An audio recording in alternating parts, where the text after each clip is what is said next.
What we're doing is we're kind of recording stories, and people are writing stories and sending photographs of their experience of Glasgow, Donegal. Not Right. exclusively Glasgow, not exclusively Donegal, but it's mainly kind of Glasgow, Donegal, and it's going to go into a book called Little Donegal. So you did have stories that you were wanting to tell, Martha, but didn't you? Aye. Well, see, remember Dorothy, remember my purple soup story? Remember that we Yeah. So I sent that to Paula because obviously like like Dorothy was quite big when we were, and well, not that big. What were you, 16, 17? She was, when we were living in Kenmure Street, you were at secondary school at that point. Yes. She was at Columba of Iona. Don't know if that's still even there anymore. Because we'd moved from Maryhill to Pollokshields. So what was it? I'm trying to remember. What was I talking about last week? I was talking a wee bit about the purple soup, but what else? I was talking about various things. Yeah, you were talking about the purple soup, but you were also talking about the bus journey, the Donegal bus journey, Oh, aye. and That's right. and That's right. Eglinton Airport. Oh, so that's I forgot all about that. Yeah, we were talking about Kathleen, about one of the time. I was talking about how I used to go in the bus, but then eventually, when I was at college, I used to be on those tiny wee Logan airplanes, and I was talking about the time that Matthew was a wee baby, and Kathleen. It was around the time Kathleen got married, and Daddy was dying, and we went in that tiny wee. Remember that airplane? Yeah, it was so small. It didn't even have a gangway, and basically you just chucked your bags in behind you, and the pilot was sitting right in front of you like it was a car. And Kathleen, I was saying how like Kathleen and Matthew just bawled their eyes out from the minute the door of the plane shut till they got to Glasgow. Oh, it was so funny. Yeah. And the fact that it was like a wee family that ran that airport as well. It was just a wee porta cabin. Yeah, that's right. Then I was remembering, then after that story, I was remembering about the time that one of the times I came over and Kathleen was picking me up at the airport, and the plane basically started to veer all over the place, and everybody was shitting themselves and getting the rosary beads out, and the plane then went up and down, and eventually it landed. And I was saying, oh, we thought the plane was going to crash and we didn't know what was going on. She said, that was me. I drove onto the runway. Do you remember that? That's right. Yeah, do you remember it? Just like an old military airfield, and it was just all these roads going all over the place, and Kathleen was like a really terrible driver. It was amazing she actually made it up there to pick me up. And I think she had the Waynes in the car and everything at that point, and probably. Yeah. And that was her driving along the runway in the airplane trying to land, and yeah. It was quite funny. Right, so maybe you can just say a wee bit, both of you, about what's your connection with Donegal and Glasgow? It's a wee bit more complicated than that, because my dad was actually born in Glasgow too, and his mother was Irish, not from Donegal, but from where were they from? They were from Dundalk. Is that right, Martha? Well, they were in Dundalk when she was born, but he was born, and then she came to Glasgow as a young child. So his family are actually Irish descendants. Yeah. But my mother was born in Donegal. She was born in Buncrana.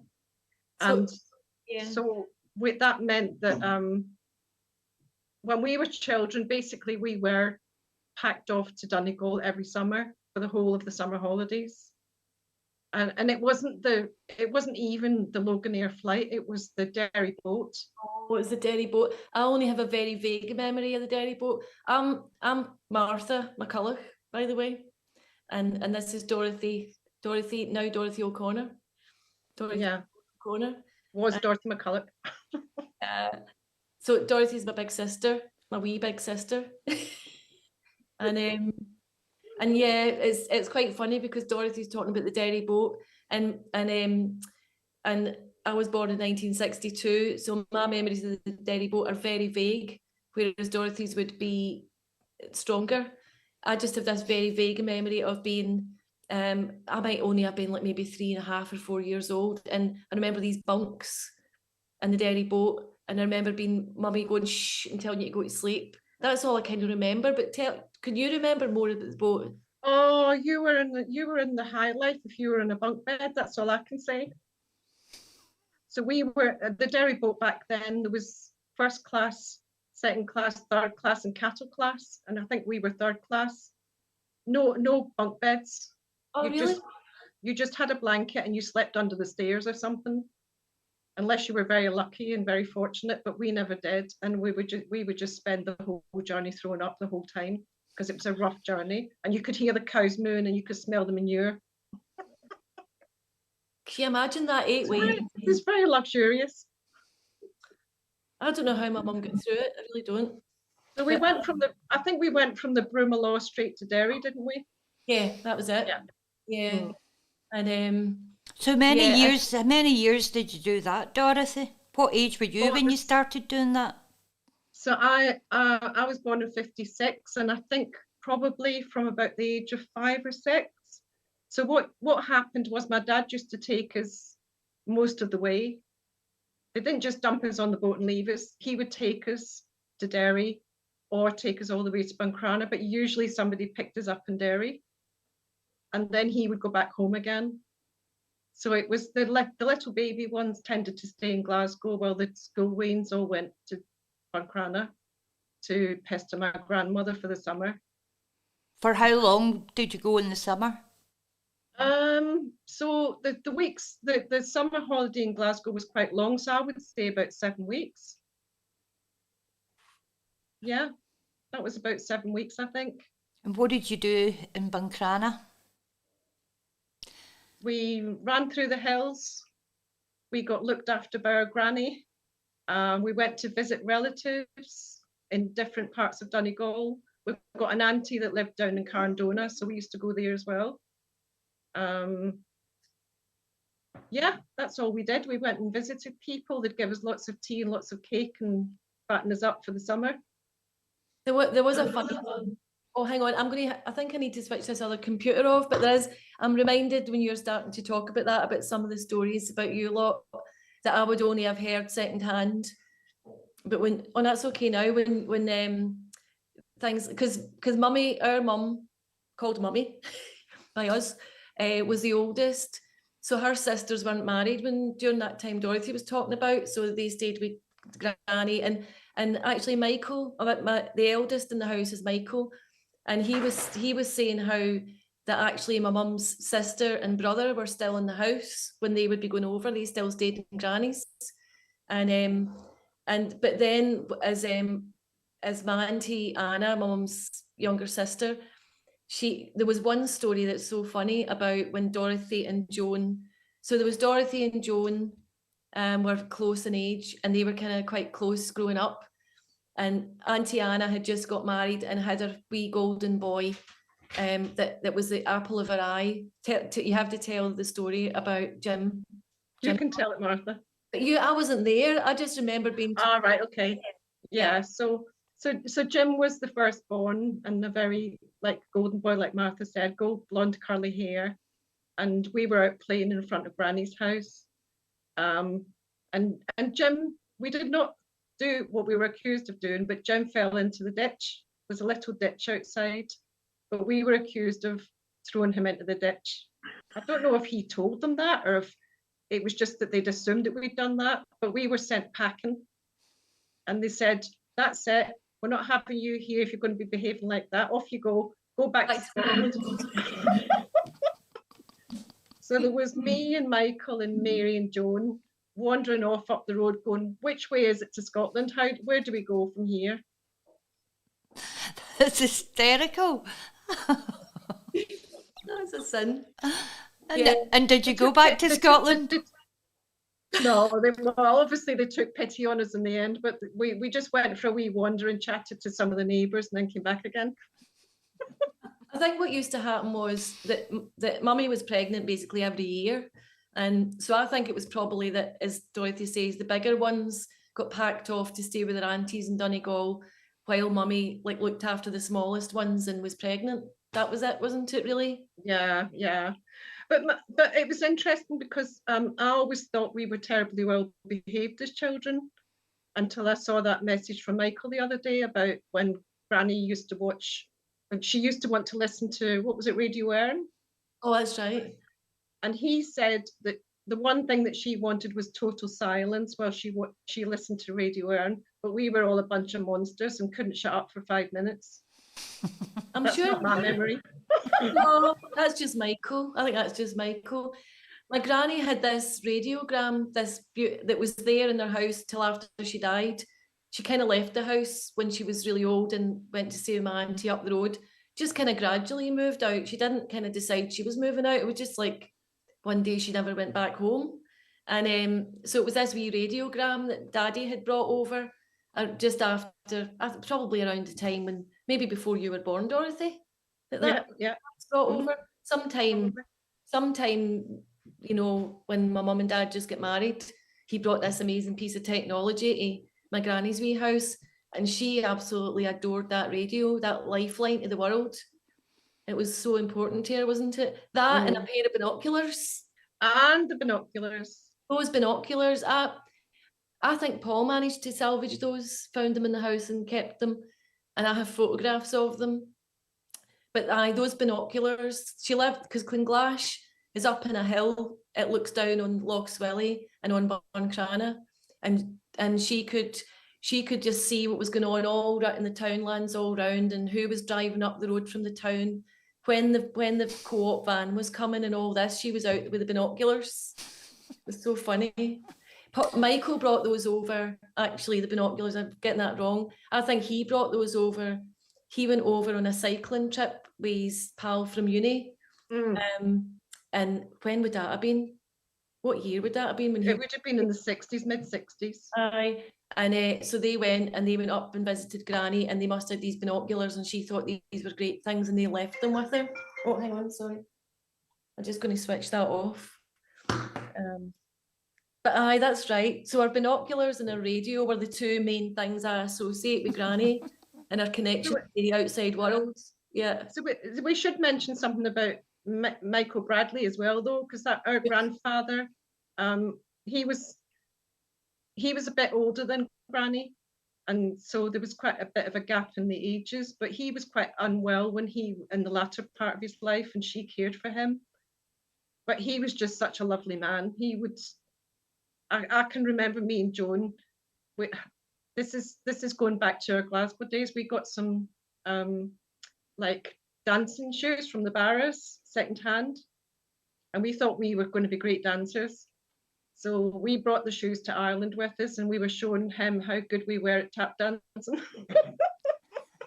He thought it was great, and he'd give us sixpence every time we did it. That's brilliant. So when did your mum and dad come to Glasgow then? Your dad was born in Glasgow but went back to Ireland, and then they moved to Glasgow. So when did they come to Glasgow, and where did they live? Well, Mummy came... Yeah, I was just going to say that they did actually meet in Ireland, and he was on holiday. There was some connection. Well, there was some connection, we reckon, wasn't there? Where the family that brought my granny up, some of them had gone to Glasgow, some of the siblings in that house had gone to Glasgow, and I think so there must have been somebody that was a neighbour, a friend or something, and that's what got Daddy to Buncrana. And also their name was Cassidy. So a couple of the Cassidys ended up in Glasgow, and one of them must have ended up coming back on holiday and bringing Daddy with them, and that was how Mummy then would have met Daddy. And then she went to Glasgow. She stayed in a wee place run by nuns up in Garnet Hill. I don't even remember. That's there was a convent there. I see in Hill Street, because that's where my mum went to school. My mum went to that convent school. Right. Well, there was kind of like a place for like young women or something there, and Mummy I remember her telling me this years ago that she stayed there temporarily, then they got married in St Aloysius Chapel. She worked in the shoe shop. That's right, yeah. She said it was the worst job she ever did in her life. I think she kind of, it's funny because I think she I get the impression, although she never said it, that she kind of, sorry. All right, carry on, we can hear you. I think she kind of like, because she was the oldest, there was a lot of responsibility on her. She had to leave school young, even though she loved school. She had to go and work, and I think over the years she really resented that, and I think she went to Glasgow to get freedom. I think that's why she went. I think it was an excuse. I don't think it was that she went because she was madly in love and needed to marry this guy. I think she went because she was stifled by where she lived. I don't know what you think, Dorothy, but I think that's it. I'd never really thought about it like that before, but it's quite possible. Yeah. She was a very intelligent woman. Yeah. She loved to read. She had ambitions that she never fulfilled. So there could be something in that. Yeah. She was the only one of, there was three girls and a boy, which was a very small family for Donegal at that time. And she was the only one to leave. She was the only one in the family to go. So they got married in 1950? Yeah. In Boxing Day? Boxing Day 1950, that's right. Yeah. Yeah. In St Aloysius? Yep. Wow. Aye, St Aloysius. So and then they got their wedding picture was in Jerome's down in Sucky Hall Street. You know, Jerome's, that was a big, like, they had like studios all over the UK. So that's where they've got this gorgeous wedding picture that was taken there. Just one picture of the two of them, and a picture of the two of them and my Auntie Isabel and my Uncle Willie. And that was it. That was the record of their wedding day. So where her mum and dad didn't even. Sorry. So where did you live in Glasgow as a family, all the children, before? So Maryhill and then Pollokshields? No, we started in Springburn. Yeah. So Mary and Michael and me and Joan were both born in Springburn. And then after Springburn, where did we go then? Townhead after that? Townhead, that's right. Or was it Coatbridge then Townhead? Oh, we lived in Coatdyke, that's right. So it was Springburn, Coatdyke. Because I was born in Coatdyke and Kathleen was born in Coatdyke. Yeah, no, you're right. I missed that one. Una was born in Donegal because she just refused to be born. Weeks went by. Was there not something about there being a ferry strike or something as well? It was the longest pregnancy in history, I think.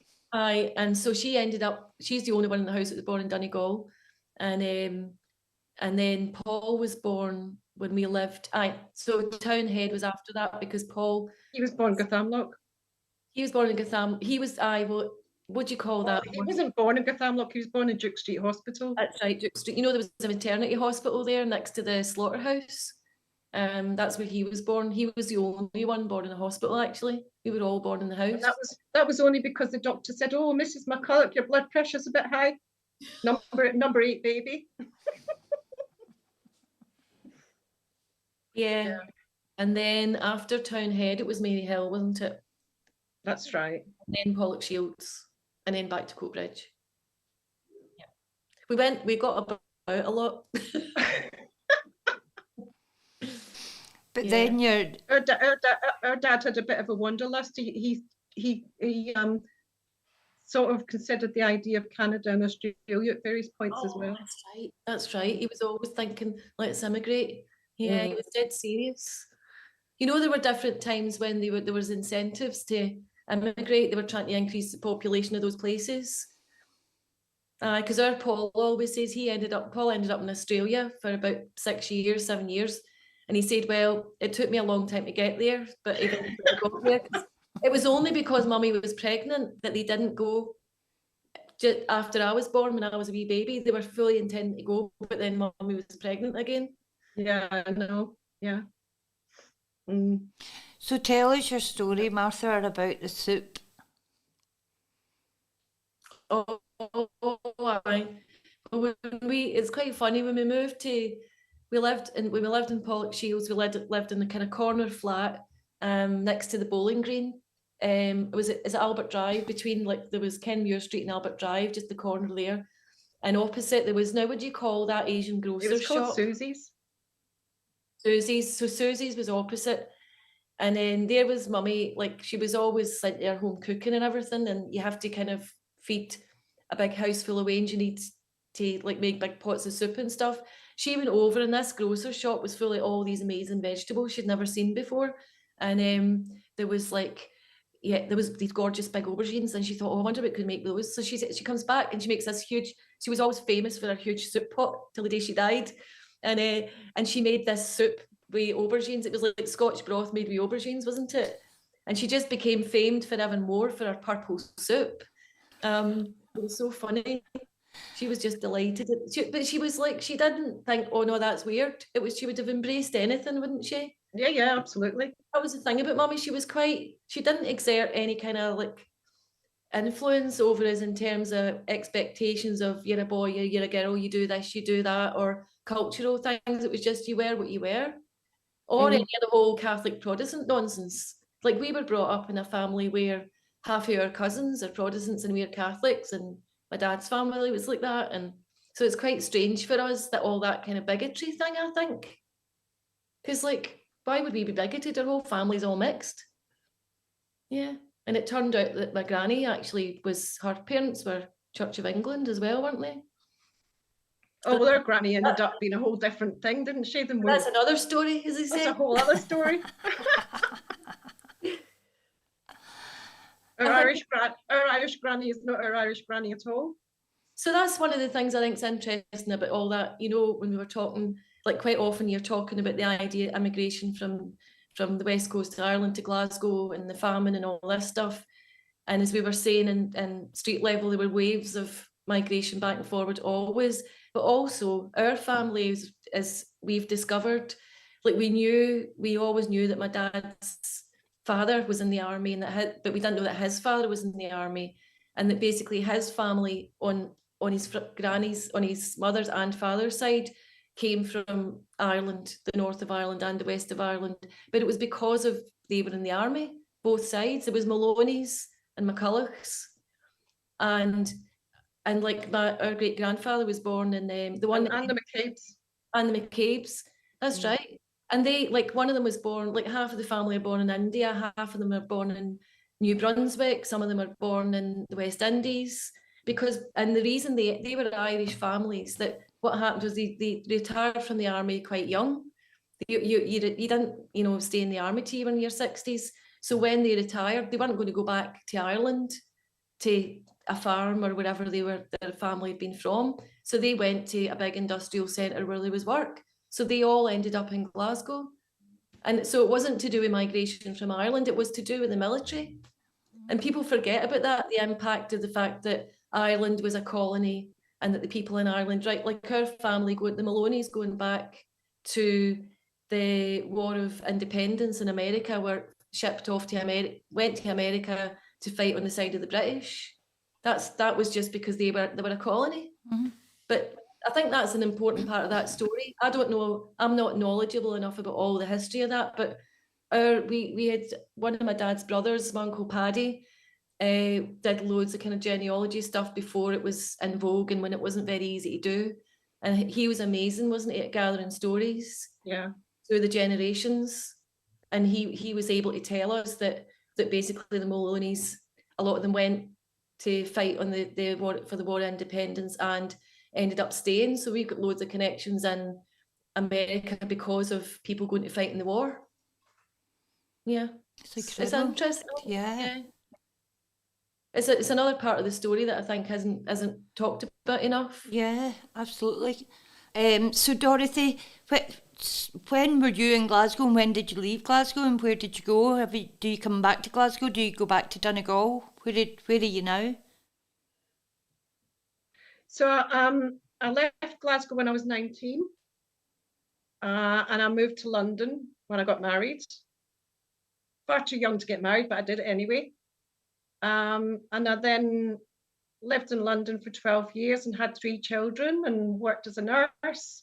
And eventually we moved to Cambridge, partly because Richard's family came from Norfolk, that's my husband, and we wanted to move out of London because we'd had enough of it. And we thought, and he was still working there, so we'd be in traveling.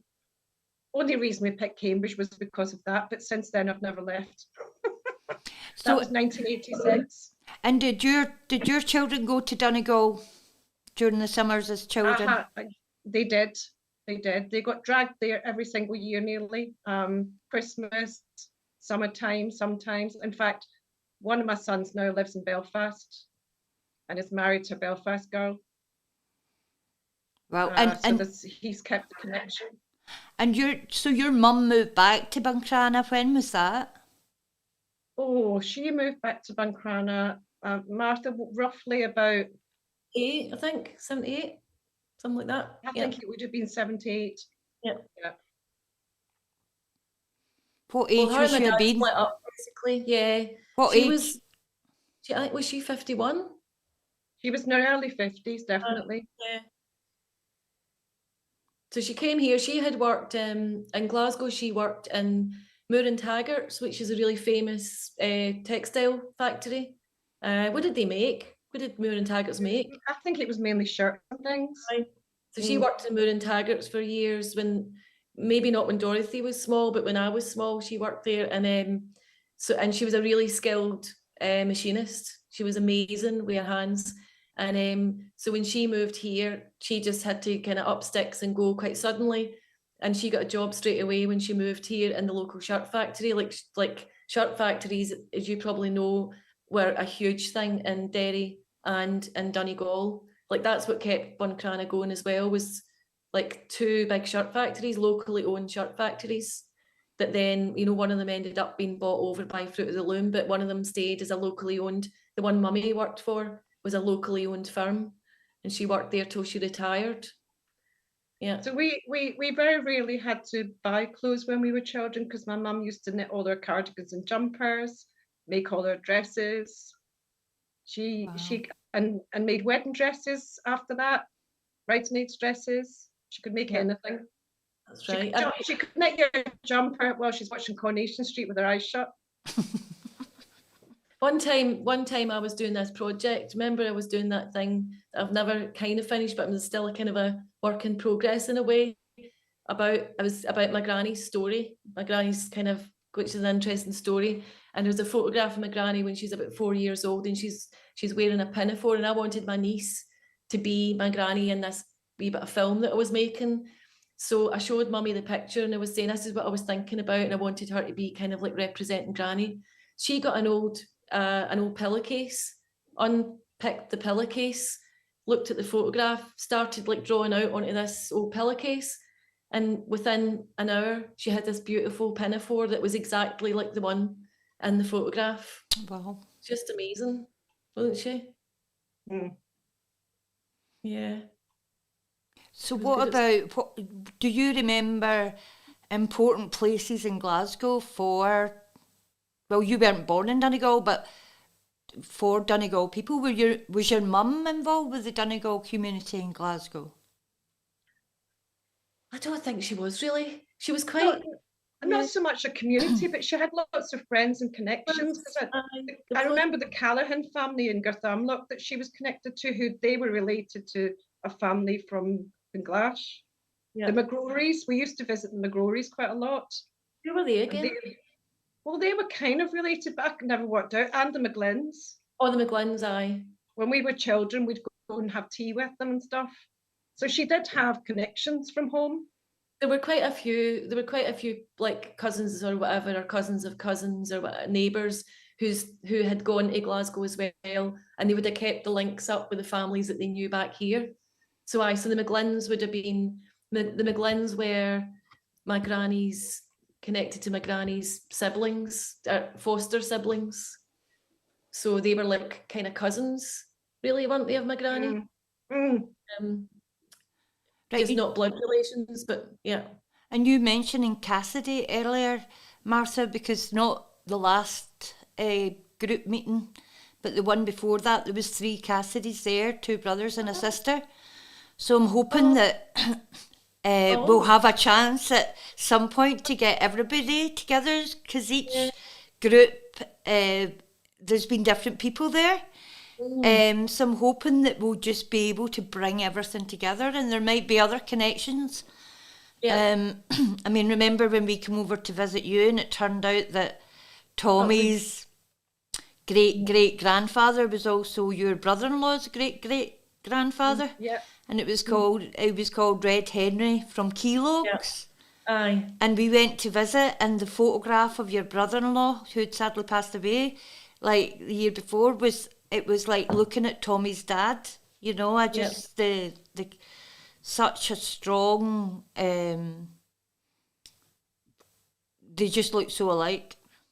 That was so strange. Oh, Tommy definitely looked like a McLaughlin. Yeah. He just had, yeah, absolutely. He looked like all their family. Yeah. That was interesting. And yeah, so there's obviously loads of connections there with Tommy's family and this part of the world as well. Yeah. Yeah, I think his uncle did some big kind of family research into it, and we couldn't find it, but we got it on that Wayback Machine on the. That's right. You sent me that, and I shared that with Dorothy a couple of years ago. Yeah. Yeah, I saw that. Yeah. That was an amazing piece of work. And my sister actually remembered Tommy's uncle being over a couple of times and being in chatting to her and Liam and everything. Yeah. Because their family, the McLaughlins, loads of their family ended up in Glasgow. In the kind of tail end of the 19th century, loads of that Red Henry's family ended up in Glasgow. So there's big connections there. Yeah, because I mean, the thing I remembered was like they lived in, so Tommy's dad was brought up in the Garngad, and that was like the first place I've ever heard being called Little Donegal. It's not there now, it's where the motorway is, just next to the Royal Infirmary, Dorothy. It's Royston Hill. But I'm fascinated by that name, Garngad. It's amazing.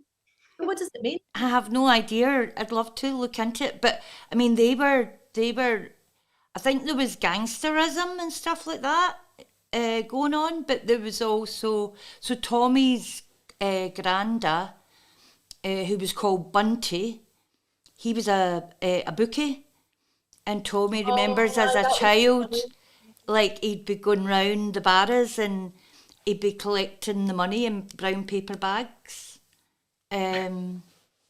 So... That's funny. Liam ended up being a bookie, and Liam's dad ended up being a bookie and everything as well. Yeah. And Liam did a few dodgy things to himself, I think. Oh, he did. Yeah, I think it was part of the trade, really. So this whole school thing, it was funny because when we went to live in Kenmure Street, because I know a lot of the focus is around Govanhill, but when we went to live, what was it? Kenmure Street. What was it Una was talking about? I was chatting to Una earlier. She was talking about this. Us having a, what do you call it, a tortoise, and I don't remember anything about it. It's funny. We had a tortoise. Oh no, we did. Back garden, but it lived in the back garden, did it? Because we had rabbits as well there that lived out in the back court. It used to go in a box every year, and it would come back out when the winter was finished. It's weird. I have no recollection of that at all. The thing is, our father was a bit of a zookeeper in a sense, because he used to keep lots of things, dogs, cats, tortoises, whatever. But he had a big thing about budgies. Do you remember the budgies? You probably don't. I do. Well, because he started the budgie thing again when I was a wee bit bigger. He had budgies before I was born, and then there was budgies again for a wee while, and pigeons. When we lived in not Cowcaddens, what am I talking about? When we lived in Court Dyke, in the loft, he had like this big space, and it was just full of budgerigars, millions of them, and they all had names. And he used to bring them to Donegal, and he was trying to teach them. His mission was to teach these birds to speak, and one of them ended up with my Auntie May up in Kildaff and lived there its whole life. And then, but I do remember when our Joan ended up getting married here. That's a very romantic story as well, but maybe we won't share it here. So she married a Donegal man before Mummy came back here, and she had a budgie called Rosie that was from the second phase of Daddy's budgie keeping. So that must have been not long before Mummy ended up moving over here, maybe 5 years before or something. Yeah. I think. So he did farm budgies out to Donegal then as well. So how would he have brought them over? Good question. Right, not on the Derry boat. It must have been. That was the only way. It has to have been. Aye. But I think he did manage to teach them to speak, though, didn't he? I think Rosie was. Yeah. No, he did. Some of them did. Yeah. Aye. So in Irish or in English? Probably in swear words, knowing my dad. But this place in Coatbridge and Coatdyke, I think it was a council flat, wasn't it? Yeah. And so he wasn't meant to go building a whole big thing up in the loft with no permission. And then when we were in Pollokshields, that was the second time when he decided. Then we were in the top floor flat, so it was like had 2 stories and it had a loft, and he had his wee place up in the loft like some madman, with all these cages for these pigeons. He never quite got that one off the ground though, the pigeon thing, did he? No. But that's his next thing, was pigeons. And then after that, when he must have done the budgies where we went back to Coatbridge. Remember he had out in the back garden when we lived in Coatbridge, he had that whole enclosure with the budgies.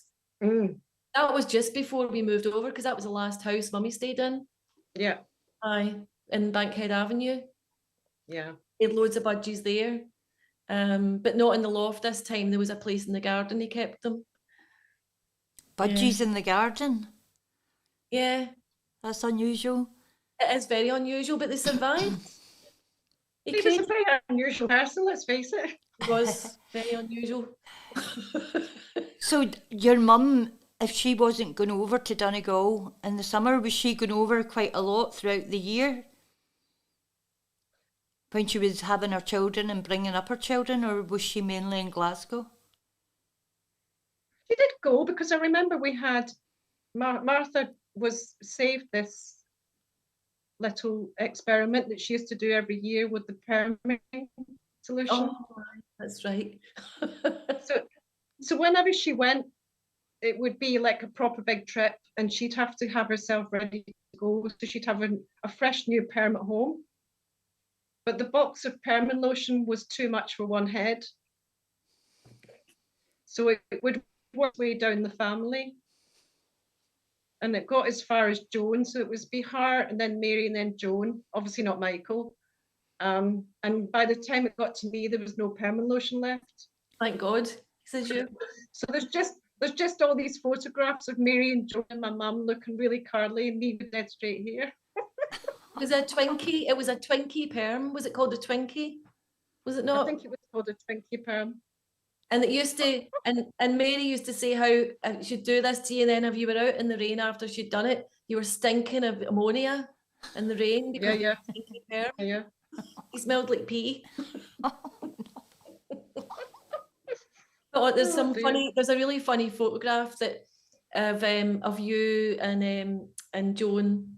You, Joan, Kathleen and Mary sitting in Lamb Hill graveyard. We used to go to the graveyard. That was another thing Donegal families did. They used to have picnics in the graveyard. That was a day out, was going to the graveyard. We had to go and visit our relatives somewhere. Aye. And so there's this photograph from like maybe 1958 or something. And it looked, the hairdos are incredible. These big wild curly hairdos with the hair all over the place. And you look quite sensible. But they ran out of permanent lotion. What could they do? You couldn't buy a new box for one person. I don't know if you've come across that, Paula, this going to the graveyard thing. It's funny though, because it's the kind of thing I would do as well. Nobody else has mentioned it in the Irish History group, but it's the kind of thing I've always done as well. And just most recently, myself and Frida, we were down at my brother's caravan, and this is a wee aside really, but we were down in my brother's caravan in Monreath, which you can see the Isle of Man. It's near Kirkcudbright or whatever, Whithorn, and we went to Whithorn, and there was nothing there at all, and we just went and sat in the graveyard. Frida watched a movie on her phone. Yeah. But no, I think it is a thing, because I went to work after I finished my postgrad at the art school. I got a job teaching in the art college in Sheffield, and Fran, she now calls herself Frances, but Fran Hegarty, who's another Donegal, Glasgow family, she was teaching there performance art, and I remember being round at Fran's house and we were chatting about this, that and the next thing, and I was talking for some reason round to the subject of the graveyard and going to the graveyard on a Saturday afternoon, and there was a field next to there was St Kentigern's, and then there was the other, then whatever the Protestant one was, and there was a field, and you'd have a big the blanket and all the flasks of tea and the sandwiches, and you would tidy the grave up, do all that, go and collect ginger bottles, and then you'd go and you'd have a picnic. And her family did the same thing, and probably not in Lamb Hill, maybe somewhere else, but she was from Glasgow as well, and she said they did the same thing. So maybe it's just, maybe it's untapped. Maybe it's just that people have just not connected into that memory yet because it's so weird. The other thing I was going to say, Martha, is tell us your story about, going back to Donegal and living there as an adult. Well, it's quite funny because I thought because we spent our whole lives going back and forward to Donegal, and because our mammy was from Donegal, that I knew this place like the back of my hand. But it's not until you live here that you really understand communication. And I understood some of the things that terms that my mum would come out with. There's a thing that we always talk about things that my mum would say, and she used to say, she never said she said it. And we used to think, what's she on about? What's that all about? But see, if you live in Donegal, you know exactly what she never said she said it means. It's a Donegal thing, way of being, where if you're in Glasgow and somebody says something that you think's they're talking shite, you tell them they're talking shite. In Donegal, you don't do that generally. Donegal people would just, if they didn't agree with it, certain Donegal people would just like not say anything, or they'd go, "Oh, is that a pig flying by there?" Change the subject kind of thing, rather than admit that they basically didn't agree with what you were saying. Would you say that's what the definition was, Dorothy? She never said she said it. I think you could probably read it a few different ways, because some people will say things and then deny they've said them. So it's almost like backtracking. So it's a difficult one really to work out. But I would say that probably the first one is more accurate, because we know that people in Glasgow don't mess around. Yeah. I'm often told off for it, for being too direct, and I think that's where it comes from. So very indirect and I've been inculcated into the way the Glasgow people do it rather than the way the Irish people do it. I would, if I thought something wasn't right, I'd say it.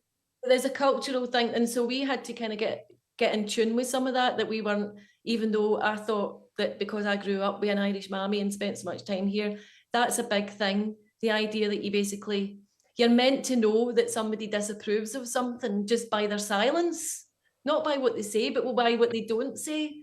But that's quite a different, it's quite funny that there's so many Irish in Glasgow, and yet but I think maybe a lot of that comes from being in this border area, being in a place where you had to keep your mouth shut because you never knew who you were talking to. Just the way that, what's that thing they say in Northern Ireland? There's a thing they say in Northern Ireland, it's a bit like that. If you can't say whatever it is, say nothing. What is it again? There is a term. If you've not got a good word to say about somebody, say nothing, not that one. No, it's not that. It's to do with this idea that you have to watch what you say, kind of thing. And I think this never said she said, because I know, like, for instance, we became aware of this phrase because our granny's family history was stum. It was like, it was a secret, except my mum talked to us about it. And I remember saying to my mum, but when you said to like Auntie Anna about that, what did she say? And that's where she never said she said it would come, because she'd be describing a situation where you think, well, surely the word came out, surely people knew and they were talking about it. It's like, no, there was silence. It's like, you just don't say, if there's something that you don't want to acknowledge, you just don't speak. You maybe change the subject, or it's like it just hadn't been said. It's a strange thing. Unless you've experienced it, it's quite a strange thing to articulate when you're not growing up with that. So that was one of the things. And also, I just being aware, like when I moved here, it's like we were going, oh, we have to do things in this particular way, and we need to look like really professional and have our own studio. And so what year was that? What year was that? That would have been 2000. So we'd have been going, oh no, we can't just work from the house and look like a couple of cowboys and all that. We need to look like proper, like we've got a proper business. And after we'd been here for a number of years, we realised it made no difference to people here whether you'd ever taken a photograph in your life before, the fact you were setting up a photography business.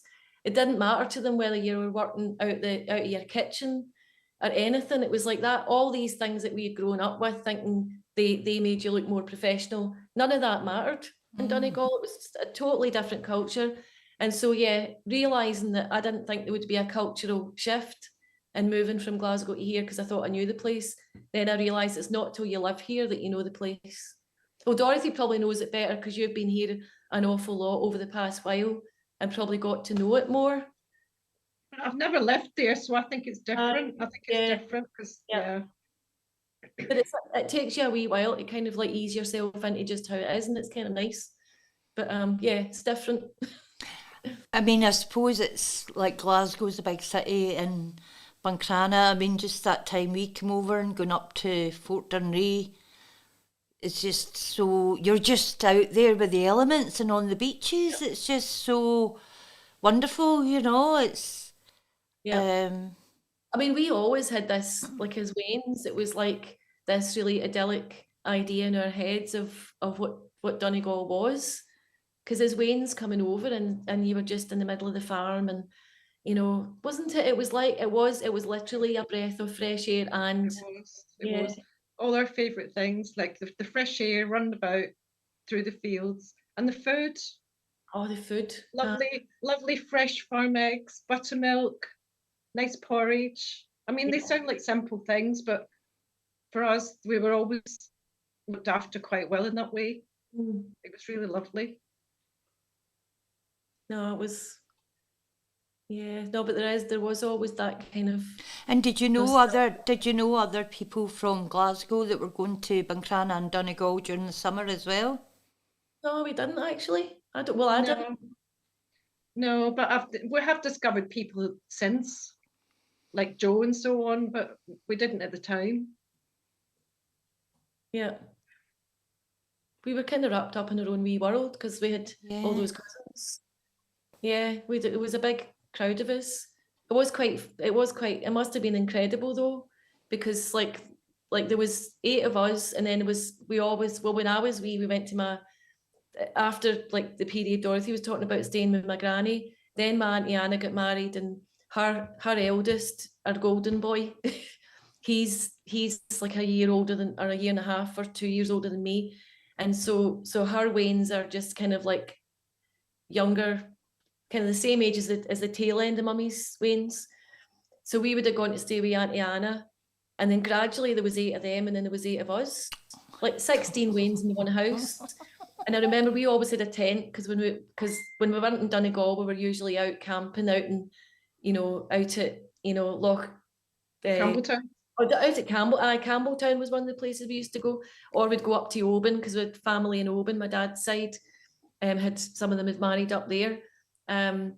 So sometimes we'd bring a tent and park the tent to put half of the Waynes in a tent, and I can remember it just used to be hilarious because we'd be climbing in and out of the window and stuff, and wouldn't go to sleep at night, and it was the adults didn't get any peace because we used to be just in and out carrying on all the time.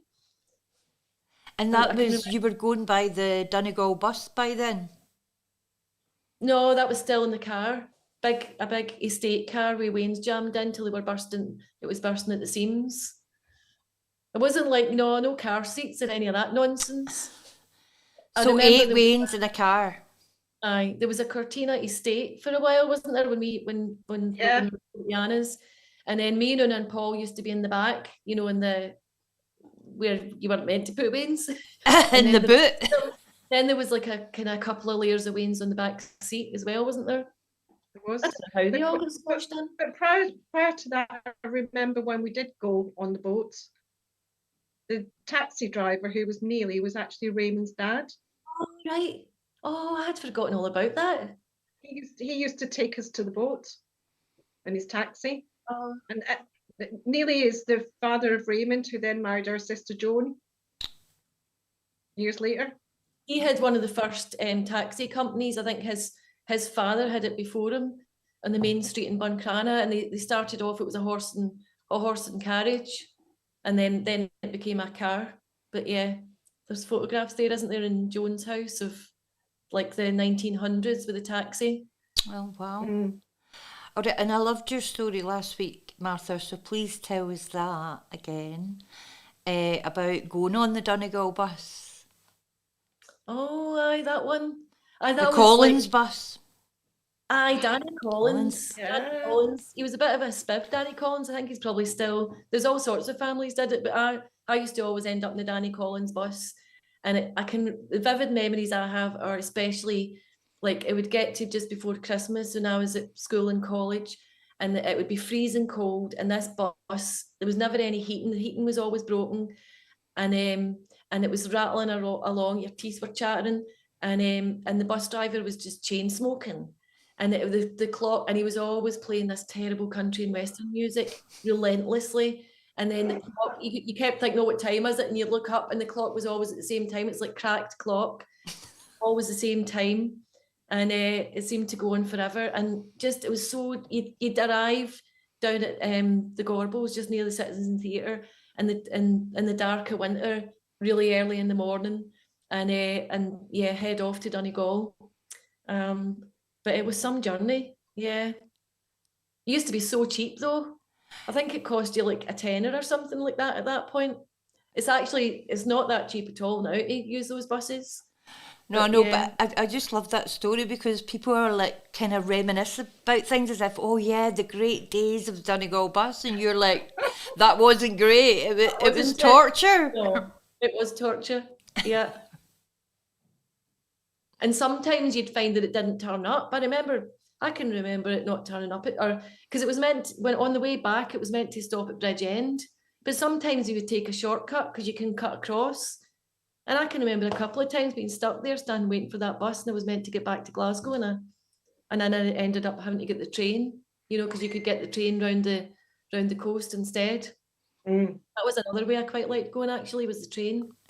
Yeah, that's how we came over. Well, we flew into Belfast and then got a taxi to Antrim, and then up to Coleraine and Portstewart and down to Derry. I love that train journey. It's really nice. Yeah, I would have done that often. Yeah. And at one point, it was actually easier to do because it used to be that the train station went right down to the ferry at Stranraer. I don't think it does anymore, but there was the train did actually go right down to the ferry, and then at the other side, you got straight on the train, and I think you just changed in Belfast from one train station to the other, but it was straightforward. Then years later, they often didn't link properly and stuff. But no, I really liked going that way when I was at college. I quite often went that way, partly because it was more comfortable.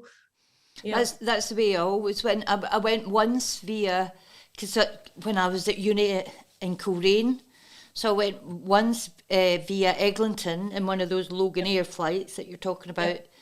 Yeah. I think once on the Danny Collins bus, but mainly it was the train. You could go on forever, couldn't you, Dorothy? There's so many stories. Well, talking about travelling, I do remember the time when we flew to Derry and the plane had to go around in circles because the man hadn't got out of bed. Oh, that's right. It was supposed to be in the traffic control place. Yeah, because it's so tiny. That's right. And the pilot kept going round and round. He said phoned him, but he slept in. So we're going to have to keep going round until he gets here. And it must have circled, I don't know how many times, waiting for this guy to turn up for work. It was quite surprising and quite funny is that during that time when I was at college and stuff, that was when like tensions were really high in Northern Ireland, and yet that wee airport, it was like a wee family ran that airport. It was the same guy. I remember being there for years and years, and it was it didn't have high security or anything else. Like have you went to Belfast? Aye. Oh yeah, definitely. The airport in Derry was so casual, even at the height of the Troubles. Yeah, that's interesting. Yeah. That was funny. I was thinking, do you know what was strange as well, Paul? It was that we've been trying to kind of pick the brains of a few people in the family, trying to kind of compile family stories. And Dorothy was in touch with her, Michael, and he just, was it yesterday that Michael got back to you with some stuff that he was talking about? And he's trying to think about other things. But one of the things that he was mentioning that I always remember was every I don't know if you can still get them, but every St. Patrick's Day, they used to do wee mail boxes of shamrocks to send to your relatives. And we always get the wee box of shamrocks through the post for St. Patrick's Day, which was really sweet. Oh. And it was interesting what you mentioned about Christmas and the chickens. Oh, that's right. That's right. So at Christmas, well, you remember one time when there was a postal strike? At Christmas, my Auntie Anna used to always send, or no, it was Auntie May, because she kept all these ducks and chicken. She always had loved keeping wildfowl, and she always sent over a chicken at Christmas. And what was it Michael was saying? Sometimes it was really well packed, and sometimes the blood was running out of it by the time it got there. Well, you can imagine what it looked like after a postal strike.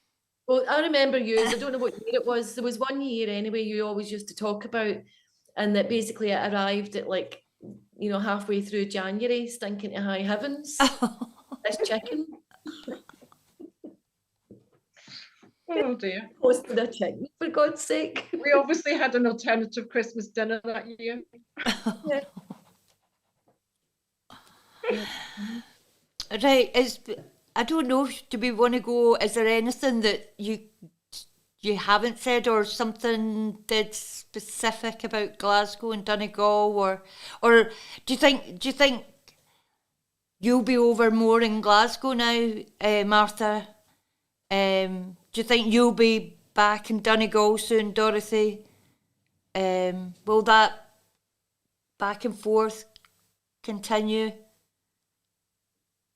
Definitely. I'd say that when my mother was still alive, I came more often, but I need to get back in the groove. I think with lockdown, it changed things a lot as well. Yeah.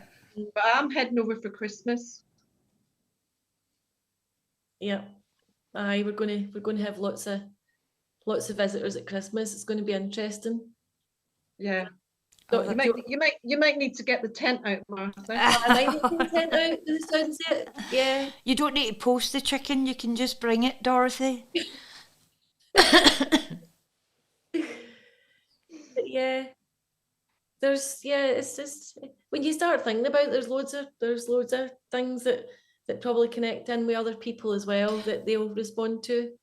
No, I know, and it's been interesting, just kind of the timing of all this, because of the ArtLink Fort Dunree and Street Level project exchange with Glasgow and Irish photography, and then Christine McBride as well, getting in touch, because she's doing that Gador project as well. So there seems to be a kind of a gathering of that voice, that history, which is really nice, actually.